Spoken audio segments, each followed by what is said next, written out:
Hi everybody. So today I want to talk to you about making a Desmos account and maybe why you would want to do that. I'm on the desmos.com/calculator site and I'm going to take you through the steps for signing up for your own account. So I'm going to click sign up and then I'm going to sign up with an email address. So you put in your email address, put your first name, last name, and then pick a password. Once you put that in, click both checkmark and say create account.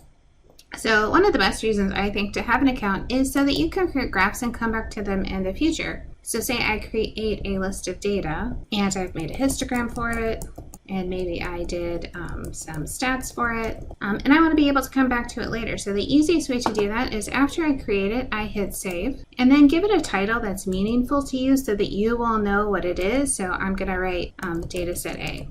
So after that, if I decide I want to go to a new blank graph, I can start over again and maybe I graph some lines and I might decide like, oh, I want to go back and work on that stats again, so I can just go back and see it's there.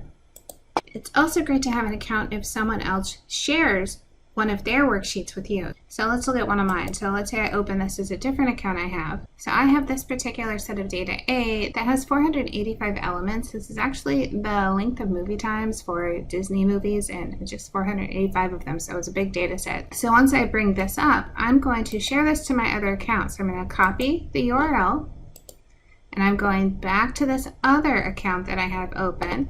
And watch, I'm going to paste and go in this other window. So this other window remembers that I was signed in already. I could get rid of that data set A if I wanted to.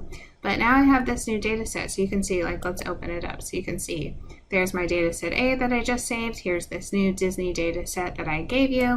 And watch, I could again do like a histogram. So all of that data comes over and you didn't have to type in the 485 elements. For me personally, when I'm teaching, I like to share programs that I wrote with students and I put them in my descriptions of my YouTube videos also. So specifically for statistics, I wrote a bunch of programs and I think that's where I think this is really helpful. So I'm going to show you back over here that if I go to my programs with like confidence interval when a population standard deviation is unknown and n is less than 30. So when I hit open this graph, I can share it and take it back to my other one. And I really like having these programs where I've entered the words to tell you what everything stands for. So you put in the mean, you put in the standard deviation, you put in your sample size, you put in your confidence that you want. It returns the error bound of the population mean, the lower bound of the confidence interval, and the upper bound of the confidence interval. And then hidden down here, if you wanted to see it, are all the functions